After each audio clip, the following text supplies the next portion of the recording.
A couple of quick items before we formally begin. But let me just say at the outset, we're just so thrilled to be here in Brecksville-Broadview Heights. I'm not sure, are we in Broadview Heights right now? I'm standing in Broadview Heights right now. Now I'm standing in Brecksville. But we're just really thrilled to be here. Sean Brennan, who teaches government here at the high school, brings his students just about as often as the principal will let him. And if you haven't seen the display at the back, the collage of photos from those events, you should check it out. One of his students put that together. And we are so thrilled to, every time we get to see those students, they participate in our student program. And when we began to think about doing this debate for this particular Senate district, and we're not doing a lot of primary debates in state Senate districts. In fact, this is the only one. We kind of knew immediately that this was the place we wanted to bring it. So we're really thrilled to be here. All of you are much more rooted in this community than we are, and we thank you very much for hosting us tonight. And we thank the high school as well. All of you, I think, probably have a phone in your pocket or your purse or something like that, and I'd love to invite you to silence that phone. You don't have to put it away or turn it off or anything like that. If you want to take pictures and share them on Facebook or Twitter or anything like that during the program, we invite that and we welcome that. And in fact, if you're on Twitter and you want to submit a question during the second half of the program, Twitter's a great way to do it. If you'd prefer to write it out on an index card, I believe those are available at the table in the back. I'd also like to say, too, that if at any point you feel like you need to get up and use the restroom or get up and get another snack, I don't think any of our candidates will mind. No? Okay, good. So so that kind of informality is okay. Many of you know City Club events and know that we usually do our Q&A where we bring the microphone out to audience members and all of that stuff. In conversations about debates this year, we've done debates a little bit differently.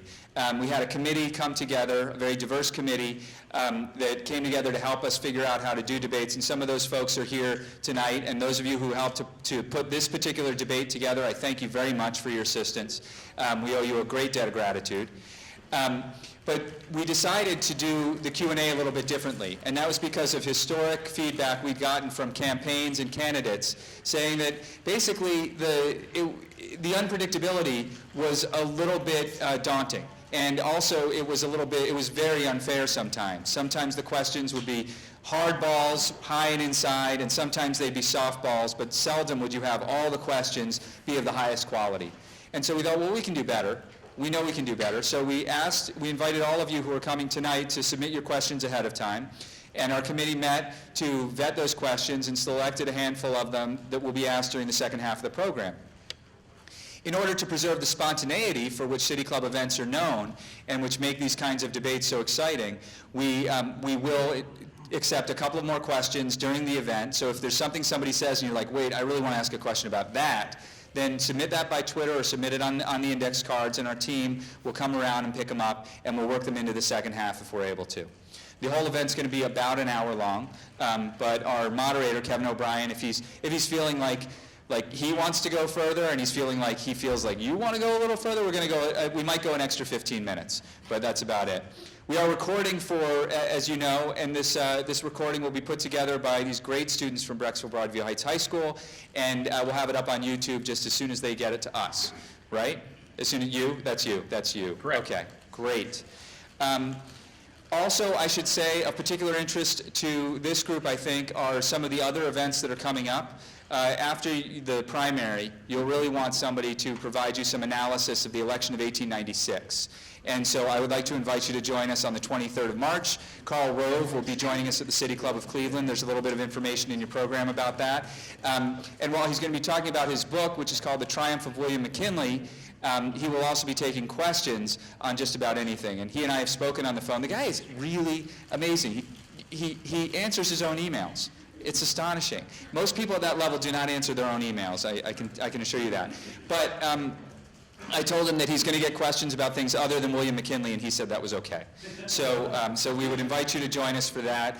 And there's a whole bunch of other programs, City Club programs, that are coming up. We're adding things to the calendar every day of the week. So if you've never been to a City Club event at the City Club, we're on a lot of bucket lists, and we hope we'll be on yours too.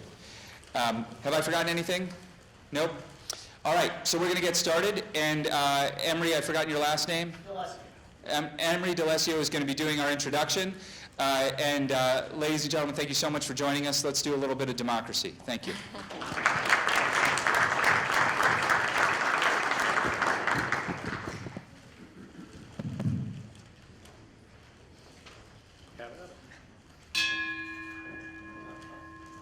Hello, and welcome to a special City Club of Cleveland primary debate among the candidates for the Republican nomination in the 24th State Senate District. I'm Anne-Marie DeLessio, a senior here at Brecksville-Broadview Heights High School, here in the middle of the 24th District. Before we introduce our candidates and our moderator, here's how the debate will work. The candidates will each have opening statements in an order determined by chance, and then our moderator will put questions to each of the candidates. Our goal in this debate is to have more of an organic conversation than a strict adherence to timekeeping. Nevertheless, our timekeeper and our moderator will strive to ensure equal time for the candidates. The second half of the program is devoted to questions from the audience. In order to ensure questions of the highest quality, we've asked audience members to submit their questions by email in advance. Some of those will be asked by those audience members. And in order to preserve some of the spontaneity that the City Club is known for, you all, and those of you watching on the live stream, can submit questions via Twitter or with the index cards available. If you're tweeting questions, please tweet them at the City Club, and our team will work them in. We thank you for making them great questions. And now on to the candidates. State Representative Nan Baker represents the 16th House District on the West Side. Prior to her 4 terms in the House, she was a business owner and served as a member of the school board and city council in Westlake. Matt Dolan is a former state representative, having represented the 98th District for 3 terms. He is a former chief assistant prosecutor for Geauga County and assistant attorney general for the state of Ohio. And he is currently a partner at Thrasher, Dinsmore, and Dolan. And finally, State Representative Mike Dovilla represents the 7th District in the southwest of the county and serves as majority whip in the State House. He's a Navy veteran who continues to serve in the reserves and also works as an adjunct professor. Ladies and gentlemen, please welcome our candidates.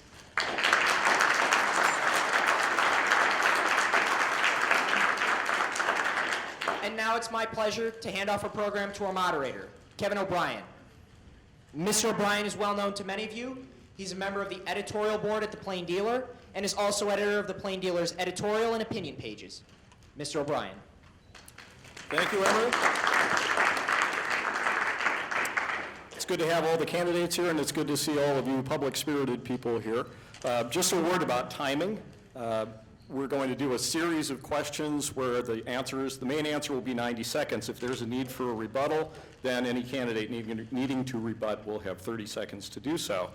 Again, as Emery mentioned, we're not going to go all Wolf Blitzer on you about timing, but you guys did watch that debate. Good for you. But Dan will be holding up a yellow card if you're treading close to your time limit, and when you hit your time limit, the red card goes up.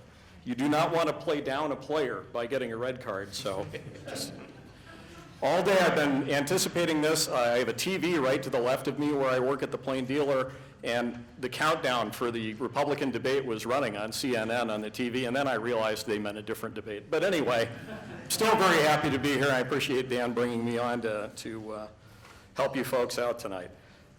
We've come to the point where we're going to let our candidates do an opening statement each, and we chose before by random draw, and our first candidate is going to be Matt Dolan. Thank you, Kevin. Thank you, Dan. Thank you, City Club, for having us tonight. I'm honored. This is the second time I've gotten to sign the book. Oh, hopefully it's working. Can you hear me in the back? And thank you to Brecksville-Broadview Heights for hosting us and all the work the students did. And thank you all for coming out tonight. I know the weather wasn't great, but it really is important that you engage with us. And it means a lot to the candidates that you took the time to come out and listen to us. And I want to be the state senator because I love working on public policy. I love working on issues that are going to impact Ohio, northeastern Ohio. We need to create a growing and a vibrant economy. You know, when I served in the state legislature before, I brought my private sector experience, and with that, I helped lower taxes. I got rid of anti-business taxes. We were able to create an environment for job growth that is still being felt today. But of course, there's more to do. We got to make sure our students are prepared for tomorrow's economy. Not just the students in high school, but the students who are in college. So we need to end this one-size-fits-all education policy.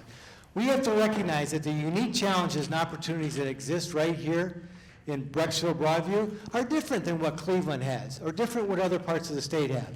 Yet we have a system that treats it from the top down and treats it exactly the same. We need to get rid of Common Core. We also need to recognize that there is an ability to make sure that our businesses coordinate with our universities and our community colleges so that when kids who decide to go on to post-secondary education, they're ready for the employment. They're ready to meet the needs of our employers. Because for every new employer we create, every new innovator, investor, and entrepreneur we create in the state of Ohio, we will create 20 jobs that our young people can take advantage of and remain right here in Ohio. I was involved in a lot of leadership issues, the Land Bank, the Great Lakes Compact, the Motion Picture Tax Credit, all of which we are feeling today. It is that leadership. It is my private sector experience, my community experience, and my public sector experience that I want to bring to the state Senate, fight for the members of the 24th District, and be the nominee in January, or in November, and lead in January. Thank you, and I look forward to your questions.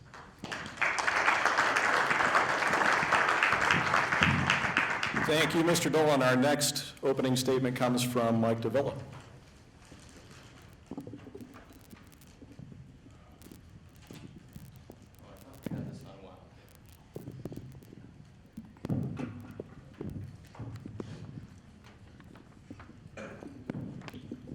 Well, thank you very much, Kevin, and I want to thank the audience for joining us on a cold, wintry Thursday night here, and for the sponsoring organizations, including the City Club of Cleveland, of which I've been a proud member for, I think, just over 10 years now, actually, Dan. Happy to be here at this the Citadel Free Speech in this forum this evening.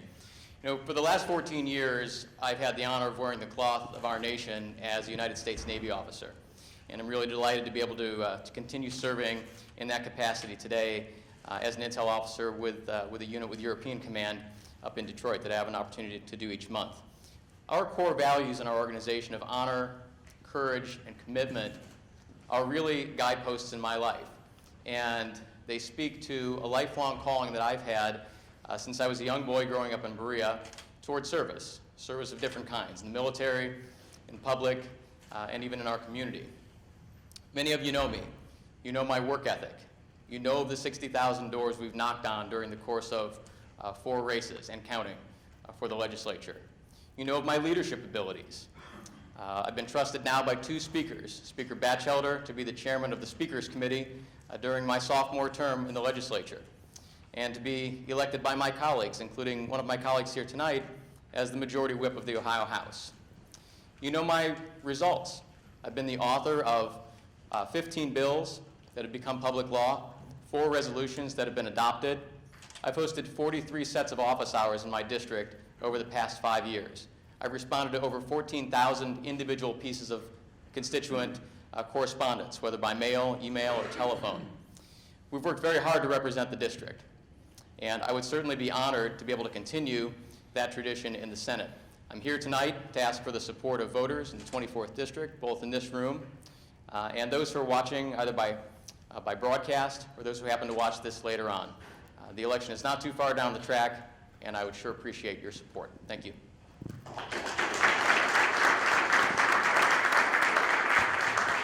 Thank you, Representative Dovilla. Our final opening statement will come from Nan Baker. Thank you. And I wrote down a few notes because I don't want to go over that 2 minutes. But I do want to thank the City Club of Cleveland, the West Shore Republican Club, the East Side GOP, and the Cuyahoga Valley Republican Club for hosting this event. I have been at all of those Republican clubs, and it has been a pleasure to get to know everyone. I want to give you a little background about myself for those that don't know me. My husband and I have lived and raised our family in Senate District 24 for over 40 years, and we have built our business as a first-generation business, and we have been owning it and running it since 1979. So I am grateful to have earned the support of my district by over 60%, and I am endorsed by my West Shore Republican mayors. If you're concerned about more jobs, better paying jobs, and quality job training, then I am the person you want to represent you in the state Senate. I have left a legacy with the Ohio House, and if you ask any of my colleagues, including one I see here, Representative Anielski, what I stand for, they would all say it's all about jobs. Along with understanding that a strong economy is based on people working and not dependent on government assistance, I have also fought for my district when it comes to school and local funding. My experience serving on Westlake School Board and City Council gave me the foundation of understanding school funding and the importance of local control. During those very dark days from 2009 to 2012, when unemployment was nearing 12%, our state had lost thousands, hundreds of thousands of jobs, and our kids were leaving for better opportunities. I stayed to make those tough decisions to turn the state around. Unlike my opponents, I was there in 2009 and 2010 under the misguided leadership of Governor Strickland and Speaker Budish that proposed to balance our budget by raising taxes. I voted no on that budget. We had to live within our means and tighten our belts the way our families around kitchen tables had already done and our small businesses had already done also. After winning back the majority through an extensive grassroots campaign in 2009 and 2010, Speaker Batchelder asked me to chair the Economic Development Committee because he knew my background and focus. Since then, my work has been all about jobs, from lowering taxes to providing internships for our students. I am the best qualified candidate for state senator, and tonight I appreciate the opportunity to express that. Got close. Thank you.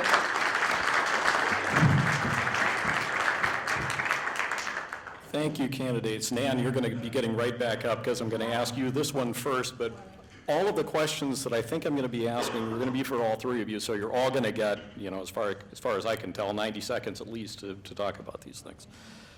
Term limits, in a sense, have brought us all here tonight. The incumbent senator in District 24, Tom Patton, is running for a House seat because his time in the Senate has run out. Nan is running for a Senate seat because her time in the House has run out. Is it possible to just switch chambers and keep on legislating, and what good do term limits do the people of Ohio if that's the case? Well, first of all, you need to understand that you can only swap seats if the timing is right. Tom Patton is term limited, and I'm term limited. So it does line up. Many times it doesn't. I'm in a 2-year term, so every other year I am on the ballot. Every other year, and I'm always challenged, as you know, here in Cuyahoga County. This is a tough place to get elected with a very strong hold of Democrat. So every other year I'm challenged, every other year I'm out there. So I've been on the ballot the last 4 times and have been successful inching up my percentage of win each time. But term limits are good, when you're trying to get new people into office, but you also lose much of the institutional knowledge. So it works both ways. I'm not quite sure, what is best. Maybe a little longer term than 8 years. It's hard to say, but I know that a 2-year term is much too short. You're on 1 year, you're campaigning the next. You're on 1 year, you're campaigning this. You're always asking for money. You're always out there putting yard signs out and doing all the things that you have to do. But I would say that term limits is probably something that I would support, and it should stay. If it lines up to run for, and it is really a completely different office. It is not the same office. It is the Senate, not the representative. It's in a different chamber. I just don't see a problem in how it is, that it's the way it is now. Thank you. We'll just go right down the line on this one, Matt Dolan. Well, as I said in my opening, I am not term limited. I want the job. I look forward to the job. And I think term limits aren't working the way they want it to work. So I was in the private sector, then I went into the public sector. Then I went back out and I'm in the private sector. I left the legislature because I wanted to run for county executive. I left the House because I didn't want to be paid for a job that I wasn't really focused on. And I was focused on representing the county and being the first Republican standard bearer for county executive. But as I've listened to folks, good government, it seems lost. I've talked about we need to return integrity. We need to make sure that young kids feel that public service is a noble cause. What I would like to do is go down and talk and introduce legislation that says, whatever the term limit is, 8 or 12 years, but you cannot run for another office while you're in office, or you must take 2 years off so that you can go back to your community and actually live under the rules and laws that you're trying to create, and you come back with a much, much better perspective on what it is, in fact, the economies need. what it is that, I have two children. One's in ninth grade at Chagrin. I see a friend of mine who's a ninth grader over at Rocky River. Talk to them, listen to them, observe what is going on. And then you bring not only bring fresh faces, but you bring fresh thoughts down to the legislature. If we're going to play this rotating cycle, if we're going to play games and switches and say I'm going to run one day and then 2 months later say I'm going to run another, you're going to get the same public policy. We've got, not only do we have to shake it up in terms of the economy, in terms of education, but we've got to make sure fresh ideas and fresh people exist in the legislature. Mike Dovilla is not term limited. You have, if I recall, 2 years remaining before you would be. Is that correct? That's right. I'm in the 6th year of my service in the legislature, and it's an honor to have served in the 7th House District for that period of time. Kevin, term limits are a double-edged sword, I think. They're good in terms of bringing fresh blood into the process, but they're also, I think, a mechanism for strengthening the executive and for strengthening the lobbying community in Columbus. Other states have tried this different ways. Michigan, for example, has a 12-year term limit per chamber and 24 for lifetime. And so that's a different way that they've done it there. So many of these things developed sort of out of the populist movement in the early 1990s. Many states have since rescinded them, others have extended them, and others like ours are still in place. The institutional memory of the House of Representatives and of the Senate is such a critical component of our job as legislators and being able to do our jobs effectively. It takes a long time to learn how to learn an issue. Even if you're passionate about it, it takes time to figure out how the budget works in the state, how Medicaid works, how the various components of the budget work. And so, I think we need legislators who are serious about being public policymakers and taking the time to learn their craft, to execute it to the best of their ability, and to serve for a period of time. Now, comment was made tonight already about my choice to run for this seat. My opponents combined have been running for this seat for 2 years. And many folks approached me during the course of the summer and said, we want a different option. We want somebody who can actually do this job effectively, somebody who's been a strong legislator, someone who's gotten the job done for us in Columbus. We're not seeing that with the other folks who put their names forward. Please run. And so I've been responsive to them, and I've put my name forward to run for this seat as well. Thank you. I'm going to stick with an elections theme for a little bit here. A resolution referred to a Senate committee 5 months ago would establish a 7-member board to draw congressional districts that would increase minority party influence on a process that is currently subject to complete control of the Republican Party because it holds several key state offices and both houses of the legislature. Is this system not actually self-correcting as party power ebbs and flows and offices change hands, or does it actually need to be changed? We'll start with you, Matt. Can I ask clarification? Are you talking about the state districts or the federal districts? Talking about congressional districts. Congressional districts, okay. Because in the state, we've made a change. It's not going to self-correct. We do need to have a revisit so that we have competitive districts. But we can't fight the Constitution. The Constitution says that you're going to have majority-minority districts. And those tend to be, in recent past, tend to be urban areas, which means the majority of that district has to be of minority sect. So that means in the city of Cleveland, you have to carve out districts that reach that, which then forces all the suburban districts and the rural districts to be Republican. So unless there's going to be a change to that rule, it's not going to look much different. However, we still can do it by geography. There's no way a district should be west side of this district, 24th district, that shares it with Toledo, and a thin line all the way over there. It's not fair representation to the people. So yeah, I think there does need to be a change so that we create competitive elections, so we have a discussion of ideas, and maybe when you go to Washington, you will actually execute on those ideas because the people who elected you now know what your ideas are, and they're going to expect you to win. If the only thing you have to do is win a primary, you're not going to have a meaningful debate in Washington. Hope everybody can hear that. Were you able to hear it in the back, or are you guys picking this up? It got a little faint, okay. Well, there's no going back in these things, though, so we're just gonna press on. It was very good. Mike Dovilla, I'm going to let you weigh in on this one next.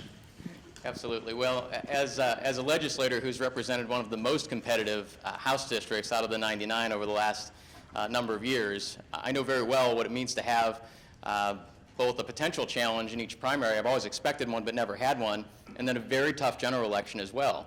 And frankly, I think that districts like those, whether at the state level or the congressional level, tend to produce legislators who are closer to the people and who more closely reflect the flavor not only of the state but of the nation. You know, we're a very closely divided country again today.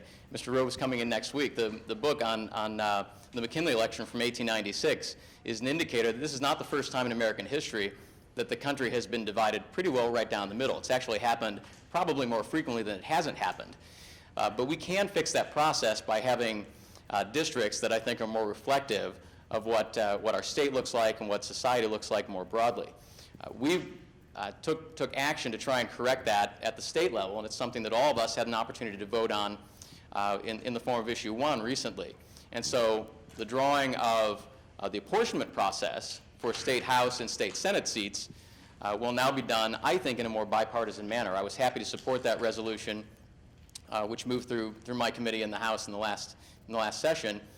And I think we can do something similar at the congressional level as well. Right now, those districts are drawn, as you may know, by a bill of the legislature. And the apportionment board draws the legislative seats. So we know how to do this. It's a matter of, I think, putting a good proposal before the legislature and before the people of the state to vote on. Thank you. Representative Baker, your views? Thank you. And is this working? All right, so hopefully I don't have the loudest voice, but if you can't hear me back there, just put your hand up. You know, I agree. I have also in a very competitive district. This is my first primary, never been in a primary before. People aren't going to challenge me in a primary. They're just glad I'm running for a general because they know how hard it is to work. And I live in about a 52, 51, 52% district right now. And honestly, I think that's healthy. I think it's healthy because you really do have to understand the issues and needs of people that you represent. And whether you're on the same page with them or whether you have to understand where they're coming from is a healthy place to be when you're representing your district at the Ohio House. We have some of our representatives that think that being in a parade or going to an event is campaigning. They don't know how hard we have to work in our districts, going door to door, thousands and thousands of doors, talking with people any chance we get, having library days, making sure that people know we're accessible, doing all that we can do to be out there. I've won by 63% in the last time, and that's because I'm always out there. I have a very, very solid district in the Ohio House District, 16th District, because I work it. So I think that on the congressional level, it would be healthy to have a little bit more competitive race so that they can understand what it is that they need to do when they're representing their constituency base across the state. All right, thank you. One last thing on elections, voting, districting, that sort of thing. We've seen a constant push from the Democrats in recent years to expand voting methods and periods. We've gone from having to state a reason for absentee voting to an absentee ballot application mailed to every Ohio household. We've gone from election day to election month. Is there such a thing as too much access? Is there such a thing as too much time to vote? Can Republicans find a way to turn what has been sort of put upon them into an advantage? We'll start with you, Nan. That's a great question, and I love to answer it. We have to be careful as Republicans that we don't buy into the rhetoric of the leaning left, that there's a problem with voting. Anyone in this room have a problem voting? You have 28 days to vote. You can vote in your slippers around your kitchen table and vote. It's really a ridiculous argument when you think that we need more access to vote. I'll tell you what we really need, and that is to make sure that people are voting, know what they're voting on. Make sure they know what the issues are, who the candidates are, that they come to forums like this so they're able to hear us talk. The access to voting is not an issue. In fact, if anything, it allows for many days. We are, once the 7th or 8th, I can't remember anymore when early voting started, but once that started, that clock started ticking and people are voting. It is amazing how much time we have to vote. Access is not a problem. It is the apathy out there of the voters not taking advantage of voting. And that's where, if we're going to try and improve the voting system, that we try to get more people, more of our younger people, interested in what's going on, whether it's city council, school board, state, federal, doesn't matter. It's not all about the presidents. A lot happens right in your own backyard. So I would say that access is not an issue. It's really more about learning what is on the ballot and make a logical, intelligent choice. Thank you. Thank you. We'll hear next from Representative Dovilla. Well, thank you. I won't blame the voters. I think the voters are engaged. The voters are frustrated today. The voters are angry. And with very good reason when you look at the condition that the country is in today. It's not a matter of apathy, and it's not a matter of folks coming out. Now, we've done some things, I think, over the course of the last number of years to make it easier for folks to have access to the ballot, but there has to be a balance on this. And, you know, under a previous speaker, there was a system that ended up with something called Golden Week put in place, where there was an overlap of registration and a voting period, which frankly, I think was just rampant for fraud. One of my opponents was in the House at the time, supported that change. You know, has not been good for the state. And so we provided leadership just in the last couple of years in order to make sure that the registration period is separate from the voting period. That's how it's 28 days today rather than 35. So I think we've modulated that to some extent on the front end. One of the other things that was really important to me and remains important to me is to make sure that our military members have the opportunity to vote. I was personally disenfranchised from voting back in 2007 when I was serving in Baghdad. Never got my ballot. And as a politically engaged person, I knew a little bit more probably about how to go through that process than, say, the average voter does. And even I didn't receive mine. And so we made it easier using electronic mail and the internet to be able to request your ballot online. The ballot still has to be mailed out to the ship or station, but it simplifies the process to make sure that those who are defending all of our rights, including the right to vote, don't have their own taken away. Thank you. This is not working. So I subscribe to the idea that what John Huston, our Secretary of State, make it easy to vote and hard to cheat. And I think that's what we're accomplishing here in Ohio. But so I agree with a lot of what my opponent said. It's very easy to vote in Ohio, and we cannot suggest there's any sort of difficulty in voting. And don't buy into Democrats. I mean, Hillary Clinton, if you noticed, on the first day that we voted in Ohio, tweeted out, "Hey, everybody in Ohio, you have 28 days to vote. Isn't that great? Make sure you get out and vote." A year earlier, she was suing John Husted, saying how hard it is to vote in the state of Ohio. So when I talk about hypocrisy, look across the aisle. But there's another issue. We've got to make sure that our young people want to vote. And you have to do it two ways. One, it's the type of campaigns you run. And if you're going to constantly just decide to throw mud at your opponents, you're going to turn off young people to politics. They want to know what you're going to do for them. What is it that you're providing hope? What sort of world, what sort of district, state am I going to grow up in? Do I want to be here? That's what type of campaign I'm running. Second, we have to recognize that I have two boys. They never pick up a pencil. Never. They're talking about, they're on a computer. Now at 18, are we going to make them go and fill out a form with a pencil? No. We got to make sure young kids can register online. It's secure. Get them involved in the way that they know how to be involved. Thank you. Just this week, Ohio pulled $1.3 million per year in taxpayer support from Planned Parenthood. It's a 5% reduction in the organization's overall budget that in media reports somehow equates to defunding. Mr. Dolan, or excuse me, this is questions going to Mr. Dovilla first. How would you answer those critics of the decision to defund Planned Parenthood? Well, Kevin, I was proud to sponsor that piece of legislation and to vote for it as it came through our chamber and as it came back to us on concurrence from the Senate here recently. I'm proud of my 100% pro-life voting record during my period of time in the state legislature. I'm proud to have been endorsed as the only endorsed candidate before you by Ohio Right to Life. And so I've been very clear in terms of where I stand on this issue. And, you know, frankly, what was done here was not an issue of taking away access to abortion, which is how it's been characterized. But what we did both in the budget and in the process of this, I think, was to prioritize women's health in a way that's higher up the spectrum, and to provide other opportunities, whether through adoption or other means, in order to make sure that we're protecting innocent human life. And so I'm proud of my record on that, and I stand firmly behind the vote that I cast. Thank you. Mr. Dolan, you didn't have to cast a vote on this because you weren't in either of the chambers, but what would you have done and how would you have defended it? I would have voted yes to defund Planned Parenthood, and I was very happy to see that in the course of defunding it, we did divert money to women's health.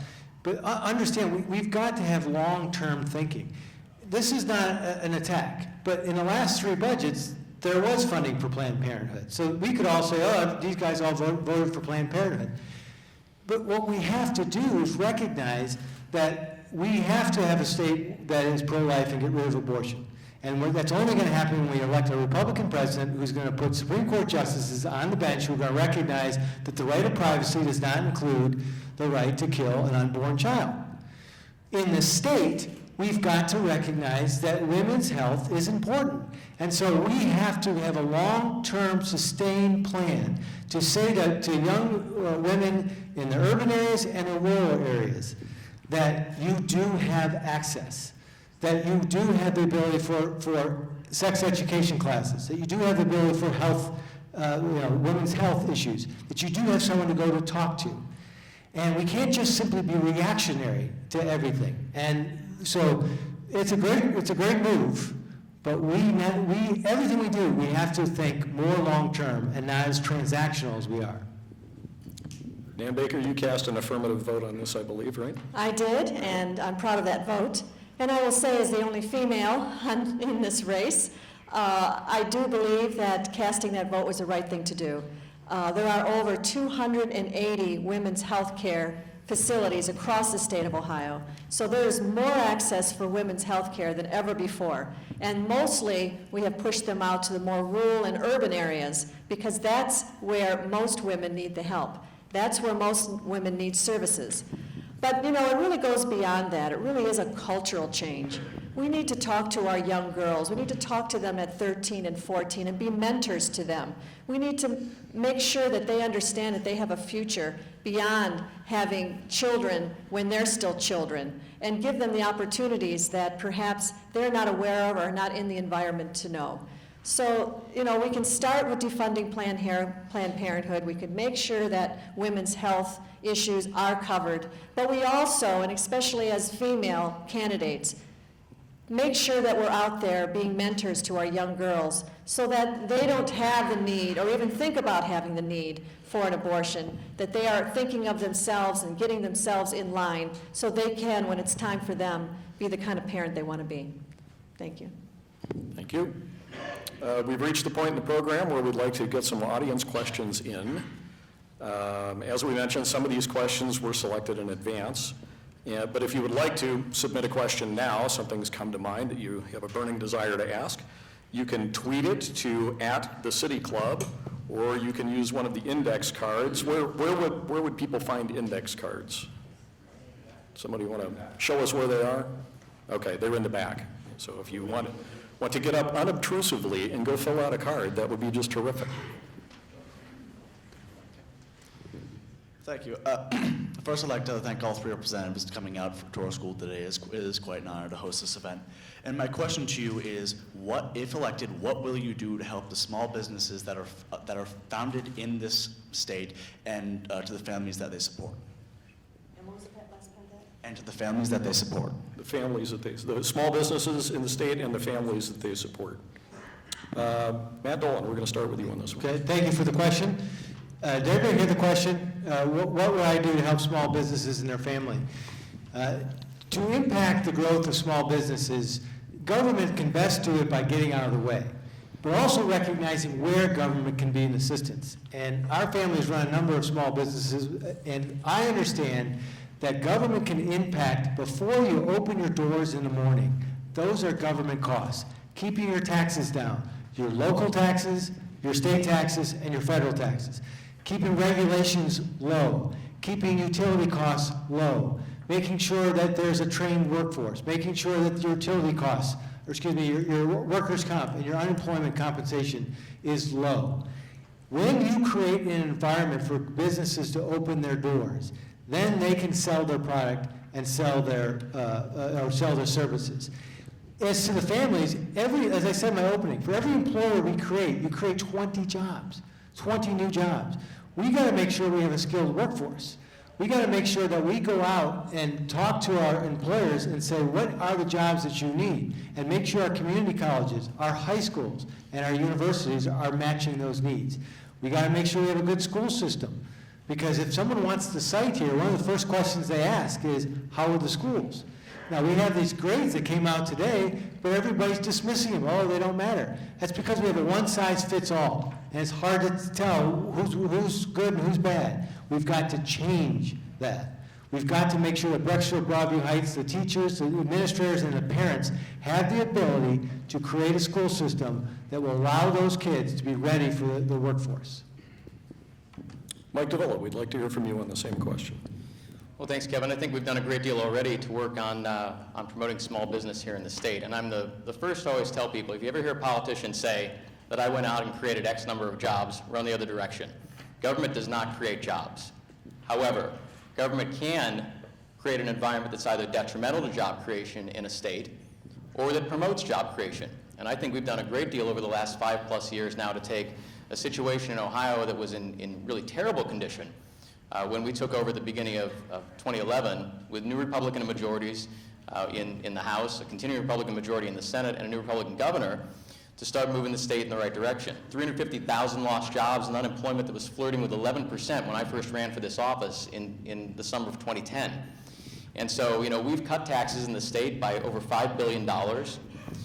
We've helped our private sector partners to create over 350,000 net new jobs. We've eliminated the estate tax, which was just an absolute abomination when it comes to multi-generational family businesses and family farms in Ohio, something that wasn't popular, frankly, in districts like ours, where a great deal of money was generated locally, but not in a responsible way, I think, was that used in many cases. And so we've created a much more business-friendly environment on the tax side already. On the regulatory side, Common Sense Initiative Ohio, CSI Ohio, has been one of the biggest things that we've put in place to help make a more business-friendly environment for Ohio. So really, we need to just see more of this kind of activity continue, where government is not getting in the way of job creation, but is being a partner to help our private sector create new jobs. Nan Baker, how does a state senator help small businesses? Well, you're preaching to the choir. I am a 37-year small business owner. My husband and I, as I said in my opening statement, opened in 1979. We know what it takes to keep those doors open. We know what unfair mandates, regulations, higher taxes. We know about workers' comp. We know about health care. All of those issues I take to the Ohio House. I served on city council and I served on school board, so I understand the local government piece. But the most important thing that I take to the Ohio House is my understanding of small business. We have given in this past budget 75% tax cut to small businesses up to $250,000, 100% in 2017. As was said earlier, we eliminated the estate tax. We have done all we can do. I have sponsored a bill on House Bill 107. It's the Career Exploration Internship Bill. And what it does is it encourages our kids while they're still in school to think about what they want to do when they graduate from high school. They want to be an architect, they want to be an engineer, they want to work in the trades, whatever it is, start thinking about it while you're still in the bubble of high school and get them connected with that business. What we have found is that we would have our employers teach those students for 200 hours in 20 weeks, and the state would reimburse through casino revenue money, not taxpayer dollars, because that was money put aside for workforce training. I pushed down $1 million of that money to go into this House Bill 107. It has been a wonderful bill. It's been signed by the governor. It's there. If any of you are interested or know of someone that wants to intern in a particular business, there's still money left to be had. But those are the kind of initiatives that we need. In the trenches of understanding small business is exactly where I've been. I've been there for 37 years. I understand how it works. And that's why Leader Batchelder and now Leader Rosenberger of the Ohio House gave me chair of the Economic Development Committee. I see the red. Thank you. Next question. Good evening. Do you support Governor Kasich's decision to expand Medicaid funding under the Affordable Care Act? If so, why?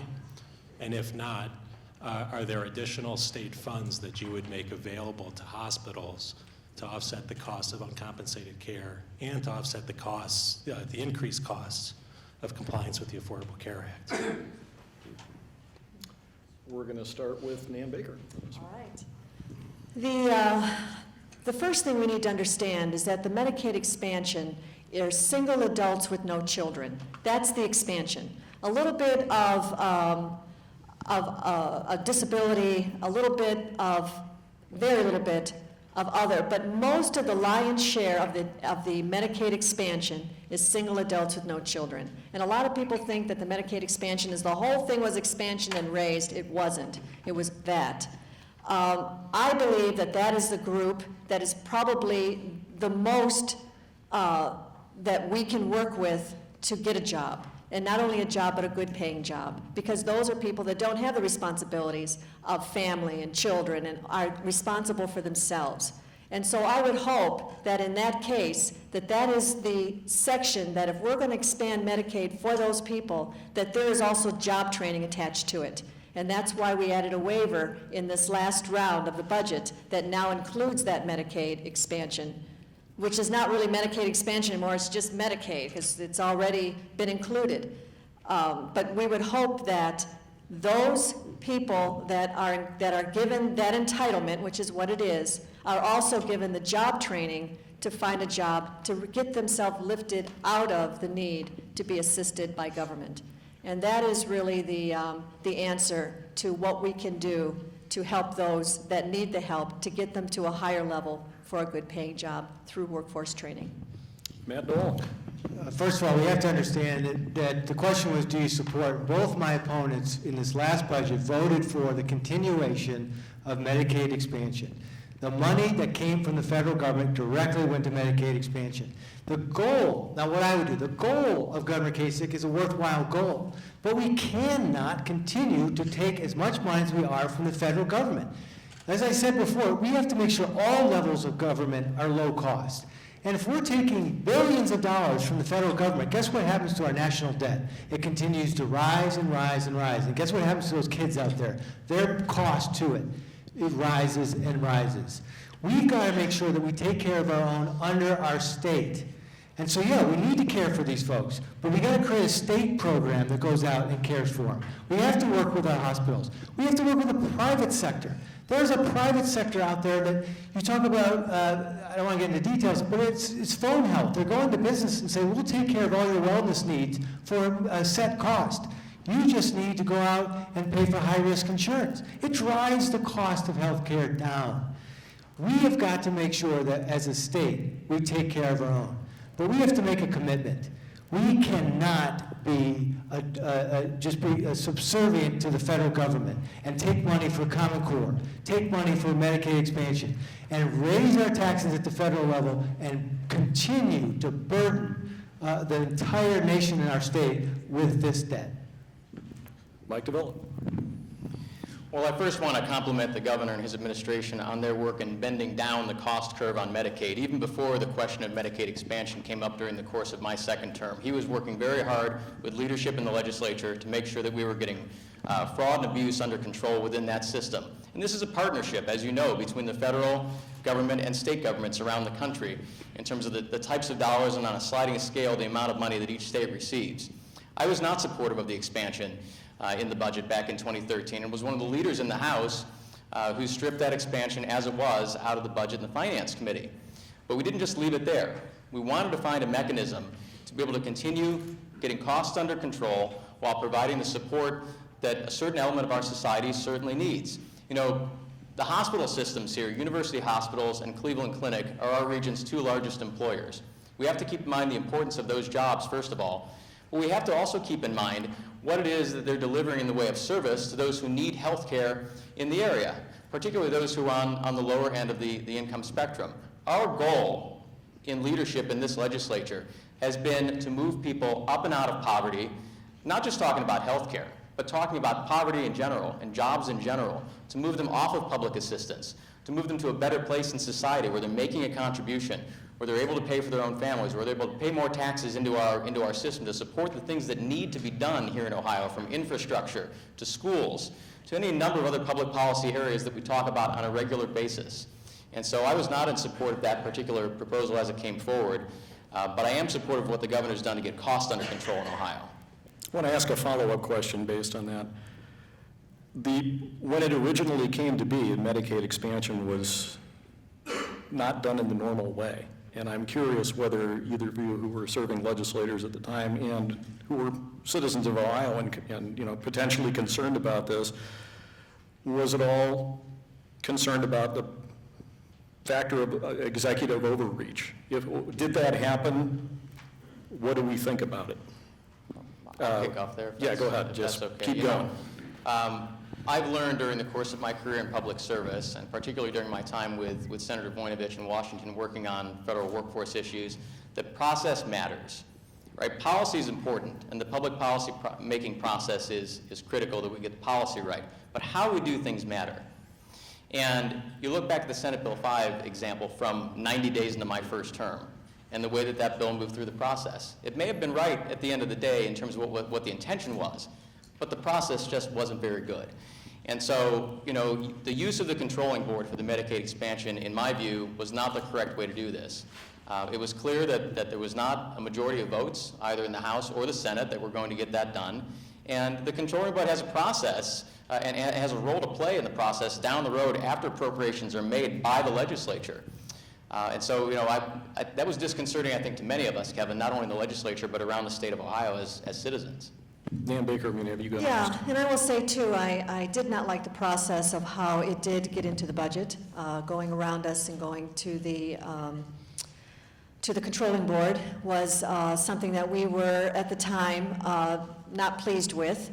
I think that, you know, the members of the Ohio House, in the majority, you know, we always get casted as we don't care, we only care about money, we only care about budgets, but actually the people at the Ohio House do care. And there are a lot of initiatives right now under the leadership of Representative Sprague and Representative Derrickson and Representative Amstutz that have worked with our Ohioans that are in need and trying to give them a lift up. And I think that just an entitlement, just more money without the accountability of being able to help those people in a variety of ways. You can help them with their drug addiction, but did you help them get a job? If you helped them get a job, did you help them get job skills? If they have a family, are you making sure their family has the services they need? We have to lift them up to a place I see the red over there already. Has it always been that time? We have to lift them to a place that makes them a productive citizen in Ohio, and it isn't always through just a entitlement. Time flies when you're having fun, right? Yes, gee. Matt Dolan. Well, I would say the governor going to controlling board is an example of a all or nothing state government at the time. There are three branches of government, but the legislative branch and the executive branch have to work together. And the goal of Governor Kasich was to care for people who were having a rough time.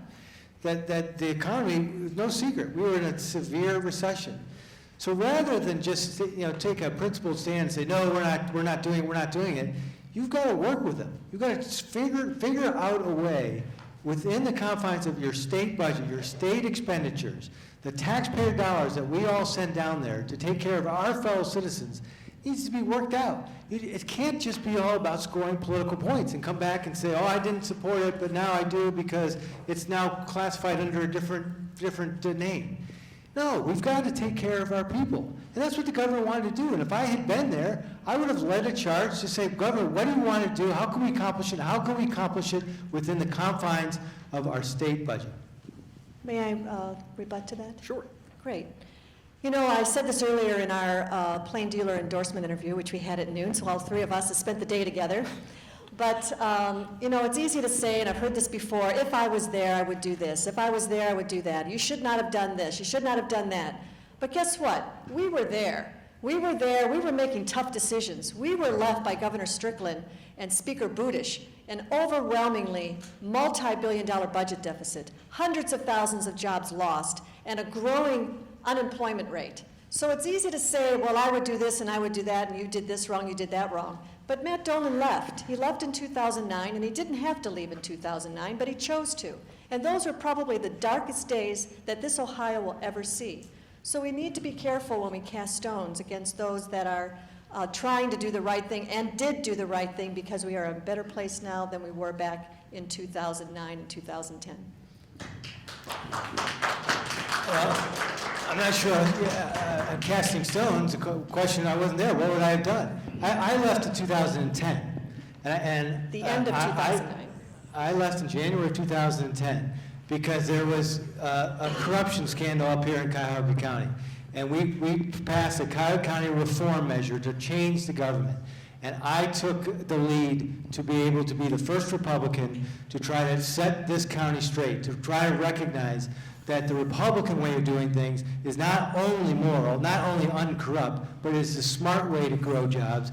And I will end with something Jack Schron said just a few days ago. He said that he doesn't know that if Matt Dolan wasn't running for county executive and runs such a strong campaign, he doesn't know if there would have been 3 Republicans elected to the county council, and those 3 have made a huge impact on this county. All right, thank you. Next question from the audience. Although spending was initially cut, state government spending has continued to increase every year under the Republican majority and Governor Kasich. What are you doing to limit the size of Ohio state government, considering it continues to grow? Mike Dovilla, we're going to start with you on this one. Well, thanks for the question. I don't know if everyone heard that, but the question was on keeping the cost of government under control. Always a challenge, regardless of which party is in control. There's always, I think, a natural propensity for government to go in one direction. And so we've worked very hard over the course of the last number of years to keep spending under control. And the one area that I pointed out already was in the area of Medicaid, the restructuring of government to put a couple of agencies together into the Department of Medicaid to help bend the cost curve down in that area by a couple of $1 billion just during the first term. And so I think we always need to be diligent about this as we go forward. You know, whether it's a matter of looking at agencies that could potentially be consolidated, whether at the state level. Much of our spending within the government is at the local level. 80% of our tax dollars that flow through Columbus come back to local government. And so I'm constantly working to encourage our local units of government, 3,000 some around the state, to try and work together and to engage in shared services. One good example of that in my district is related to public safety and a dispatch center related to emergency services between Strongsville and Olmsted Falls and a number of other communities in the southwestern part of the county. Those kinds of things, both for municipalities, townships, and even within our school districts, on back of the house, spending that can be combined on the administrative side, on the food service side, on the transportation side. Other things that are done that are outside of the classroom, I think are prime areas that we can look at getting government spending under control at all levels of government in Ohio. Matt Dolan. The cost of government has grown tremendously. If you do the 3 budgets combined that they both voted in, it 38%. This last budget alone cost of government grew 20%. Let me put it in practical terms. When I left the House, the government was spending $8,100 per family of 4. The government now is spending $12,900 for that same family of 4. Do you feel like you're getting better service? Do you feel like your schools have improved? Do you feel like your local governments, who are constantly asking us now for more and more money, feel that they're a partner with the state government? No. You know, it is hard, and I've done it. When I was there, Nan, I ran a budget, the cost of government grew at 3%. It was the lowest growth budget in 42 years. And guess what? We had a partnership with local governments. We tied to our success at the state to your success locally. If the state went up, you went up. If the state went down, the cities went down. We were partners. They got rid of that. Now what they're saying is, hey, state, we're going to do more with more, and locals, we want you to do more with much, much less.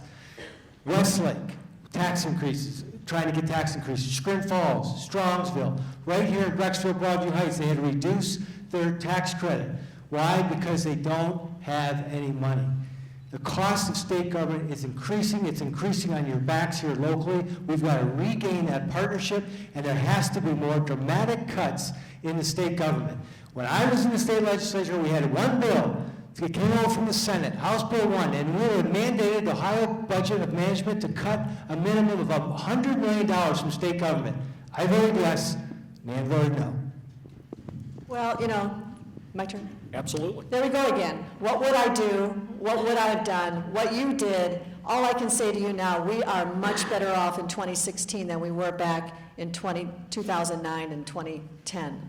It is an unbelievable difference. As I said, things were very, very out of control. We were structurally imbalanced. I remember Governor Kasich, when he was campaigning, saying, Ohio is dying. It's hemorrhaging jobs. And we were. And when we got finally control of the House, when Speaker Budish and Governor Strickland finally left the Ohio House, we had a mess. And we are much better off than we were before. We have given tax credits to small businesses. We have done things like the Common Sense Initiative Office to make sure our businesses have a place to go. We have done a lot in trying to make sure that our schools and our cities and our Ohioans overall. The one thing I will say is we don't want to go back to those old days. We don't want to go where money is flowing, everything's good, and nobody questions anything. Because then when things get tight again, we're back to having to cut and find ways to fulfill some of the obligations that we made. We want our local governments to work together, to collaborate. We want them to find efficiencies. We want them to share equipment. And they're doing a great job out there. Yes, there are times perhaps that they need to raise the income tax. I talked to my mayor in Rocky River. She was hurt by the estate tax. She used that for the capital bill. I can't do this in just that amount of time. And I said, better to tax the people who are going to benefit from that tax than to tax again those who have given all of their lives and then later are taxed again because they no longer have a voice. We have a structural change here in Ohio, and we don't want to go back to those days of flowing money and nobody questioning anything. Sorry about the little time. Let's have one last question from the audience, and then we're going to move to our closing statements. Hey. Good evening, Ron Masick. I have a quote here, Plato, "The penalty good men pay for indifference to public affairs is to be ruled by evil men." So I want to thank you three as good people trying to be offering yourselves to represent us. Now, regulations was mentioned. Ohio has this renewable energy standard, which requires, or will require 12.5% of the electricity being given by the utilities to be purchased from renewable sources, primarily wind turbines and solar panels. These are unreliable energy sources. They're expensive energy sources. When the sun goes down, solar doesn't produce electricity. When the wind goes down, you don't have wind turbines working. Do you three want to eliminate this renewable energy standard from the Ohio law? Thank you. Okay, you're not evil. That's good to know. But you do have to answer the question. I'm going to start with Matt. Okay, no. I would let the freeze lapse and bring the renewable standard back to 15% the first year. The reason these legislators got rid of it, which was good at the time, is because the federal government is attacking our coal. And when you attack the coal and the cost of that rose up, there was no ability to do any sort of work with the alternative energies.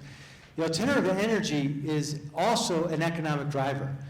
McKinley down in Canton makes the turbine, the gears for the wind turbines.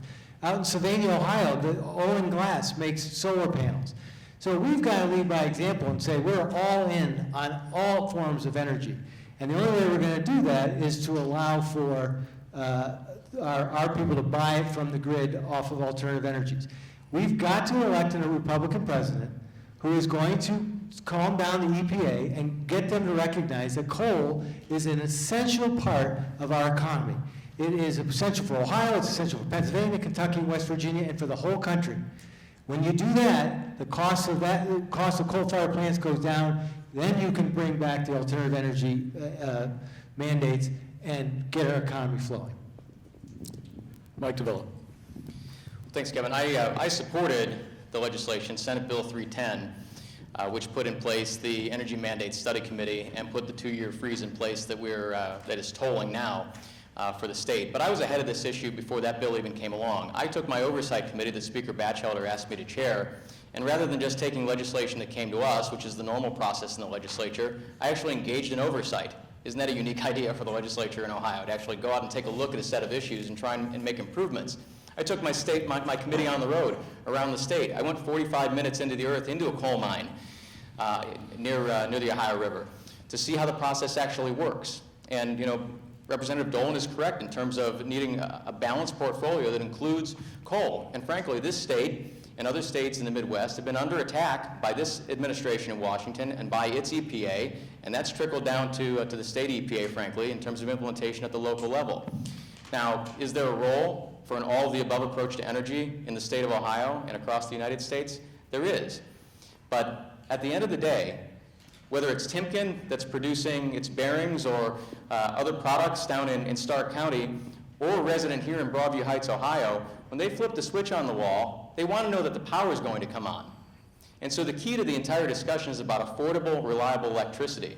And so we'll take a look down the track in terms of whether we keep this freeze in place or not, but it's got to be something that's reasonable and common sense so that the power is there when we need it. Nan Baker.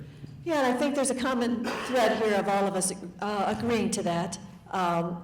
SB 310, sorry, I'm losing my voice, was something that had to happen. We had to take a look. It's been going on for a while. It's been subsidized. All of you in this room are paying for it.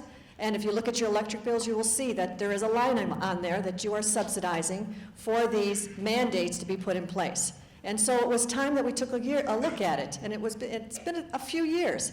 I don't think there's anything wrong with that. We put a freeze of 2 years. We'll take a look at it. Right now, the report came back that, you know, there is not a defunding of it. It is just that it's not going to the next hike. It's not going up to the next level of an additional increase that all of you would be feeling in your electric bill. So renewable energies, absolutely, I think we all agree. Coal industry, absolutely. We should be working more to try and get that industry, because that's what we do and what we have plentiful here in Ohio. But we also need to be responsible that when we talk about subsidizing something, that there comes a point where we shouldn't have to subsidize it as much as we had, that it should start giving us the return on that investment. And that was the look back that we have taken for a 2-year freeze. There is no decline of dollars. It's just we didn't go to the next level of hiking up what was mandated back a few years ago. We've now reached the point of the program where we're going to have closing statements from each of the candidates, but before we do that, I'd just like to thank all of you for your attention and your attendance. It was an excellent forum in my view, and the questions were very good. We're going to begin with Nan Baker, according to the order that we selected before the program began. You have 2 whole minutes. 2 whole minutes. I'm gonna do it before that red card, I promise. First of all, I just want to thank you for coming tonight. It is a snowy, cold night here in February, and I hope that you've learned a little bit more about me. The people in my district, Westlake, Rocky River, North Olmsted, Fairview Park, and Bay Village, know me very well because I'm on the ballot every other year, and I'm very, very engaged in the community. But trying to make sure that I learn people that live in both District 6 and District 7. I do my best to get out there, and this is a great opportunity, and I appreciate the forum. I have worked hard over the last 8 years, and I have really driven good results. I have bills out there we haven't even talked about, funding for the Rape Crisis Center, making sure that our kids know about some of the Ohio Means Jobs website and initiatives that are out there. Lots of things that we have done, the drug problems that have been part of this state, unbelievable issues of people that are addicted to drugs. We hadn't even get on that topic, and it's huge. House Bill 314 is a bill that I've had to make sure that parents are aware that when a doctor says you're going to go on a controlled substance, that a special consent form comes out so that everybody understands what that means when a child is on a controlled substance. Because we have people out there that are highly compromised, and unless we rein in these prescription drugs that are given in way too many dosages, we're going to have to deal with more of the health issues that causes that. And that health issue also turns into crime because people are robbing to get the addiction filled. So a lot of things we didn't quite touch on at all tonight, so I'm glad I had a chance to do that. But I am going to close here and say that if you are honestly concerned about jobs, and if you care about good paying jobs, and you care about workforce training, that's what I've been at the Ohio House doing for the last 8 years. And if elected over in the Senate, I will do the same. We can't take our foot off the pedal. We have to make sure we keep a structurally balanced budget, that we do all we can to get our kids back to work. And I would ask for your vote on March 15th. Thank you. Thank you, Representative Baker. Thank Mr. you, Dolan. Kevin. You know, primaries are tough. You got 3 good candidates, but there's a distinction. My attitude towards this job, I see my job is to go and listen to you, learn from you, tell you what I think, tell you what I've done, tell you what I want to go do, and then go down to Columbus and fight for you. My opponent's attitude seemed to be to go to Columbus and come back and report what Columbus has done to you. You want an example of that? It's 8:05. This debate started at 7 o'clock. I am the only one to mention Common Core. I am the only one that says that is killing our students. These guys say we all go door to door. If you go door to door for a week in this district, you know that Common Core is a problem with parents. It's a problem with students. It's a problem with administrators. And it's a problem with the board. That's what a fighter will do for you. You need somebody with a private sector experience, because it's not just a tagline on a piece of literature. It's somebody who solves problems, who says, what's it going to be a year, 3, 5, 10 years down the road? I did work on impactful legislation. We got rid of anti-business taxes, and we're feeling the benefit of those today. It's more than just getting talking points and coming back. It's about your experience. It's about your public sector experience. It's about your private sector experience and your community experience. I'm involved. I'm on a number of boards. It matters. And I have always held my professional and personal life to the standard of saying, this is what I'm going to do. This is what I've done. This is what I believe. And I give you the ability to judge me. I don't hide behind, I don't do trickery. I'm being attacked. Guess what? I'm explaining what I did because I believe in what I'm doing. If you want someone that's going to fight for you, give me your vote on March 15th. I will make you proud as a Republican nominee. We will win in November, and together we can make the Ohio Senate District 24 a great place to live and to grow and to raise our family. Thank you for your time tonight. Thank you, Kevin, for doing a great job. Thank you, Dan.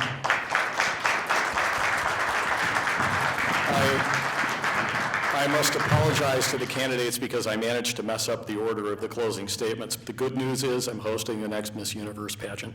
Mike Dovilla. And we get longer than 15 seconds to answer a question. 2 whole minutes. Yeah, I know. Well, I want to thank the City Club of Cleveland again. Thank you, Kevin, for moderating this evening. Thanks to Dan and to all the sponsoring organizations, and to Brecksville-Broadview Heights High School, and particularly the students for having us here this evening. I sure appreciate it. Elections are about choices, and the one before us in this Republican primary is very important. I'm as concerned about the condition of our community and our state and our nation as I know all of you are. You wouldn't be out on a Thursday evening otherwise to listen to a bunch of politicians yammer at you about the issues that they think are important. These are about the issues that are important to all of us. It's why I put my name on the ballot once again this year to move over to the other chamber of the Ohio legislature. And this district is important from one particular perspective. It's the only majority seat in the most populous county in the state. It's the only Republican seat. People look to the 24th Senate District as a leadership post, not just for the 28 communities that comprise the 24th District, but as a leadership post for all of Greater Cleveland. It's not a mistake that Tom Patton and Bob Spada, the current senator and his immediate predecessor, have both been in majority leadership in the Senate. People look to this seat to provide leadership for Northeast Ohio. I'm battle-tested in campaigns here in Cuyahoga County. Name game politics is nothing new to me, and I get back to win every single time because I work hard out on the doors, and I work hard in Columbus. And contrary to what has been said here just in the closing statement, our job isn't just to report back what happens down in Columbus. It's to listen to the district. That's why those 43 sets of district office hours are so important. That's why communicating 14,000 times in 5 years and 2 months with my constituents is important. That's why being an active legislator who's written 19 pieces of legislation that have been enacted or adopted is important. These are the types of things that an active legislator ought to be doing on behalf of all of us in Columbus. And so there's a difference between rhetoric, there's a difference between a mantra that we hear from one of the candidates, there's a difference between the empty sorts of commentary we hear from another candidate, and someone who's actually gone down to Columbus and done the job, someone who's actively represented this district. I'm asking for your vote on March 15th for the Ohio Senate. Thank you very much.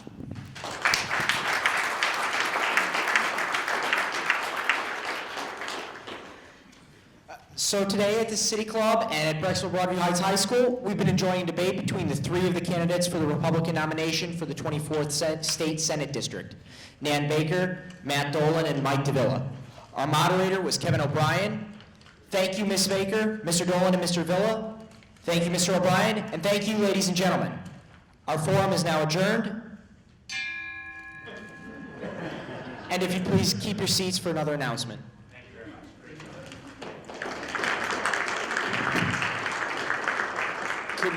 Could we get a special round of applause for all the students who were involved in today's program?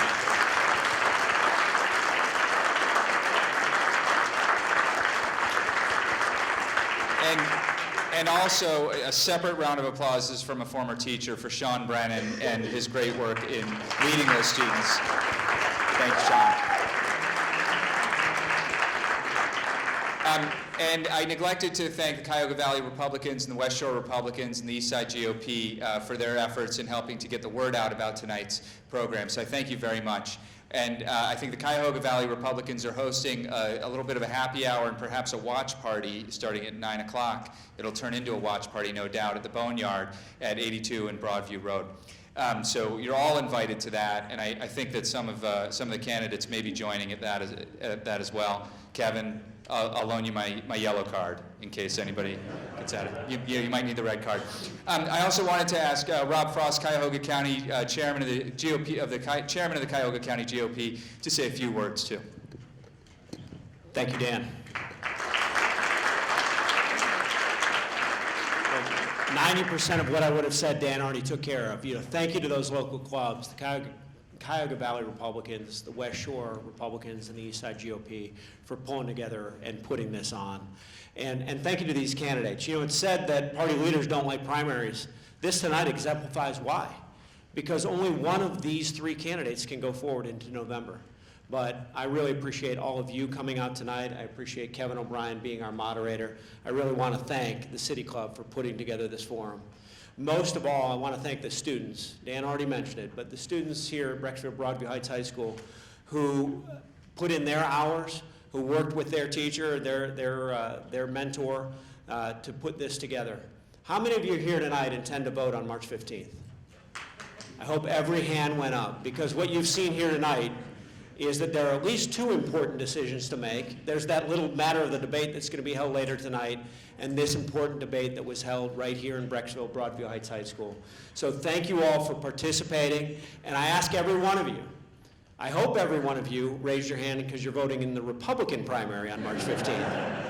I hope you're going to be voting for one of these three fine candidates. I hope you're going to be voting for one of the 5 fine Republican candidates to be the Republican nominee for president and all the other important decisions in front of us. And these students are getting their opportunity to vote in their very first election. They don't take it for granted, and I'm glad to see that none of you do as well. Thank you all for coming tonight.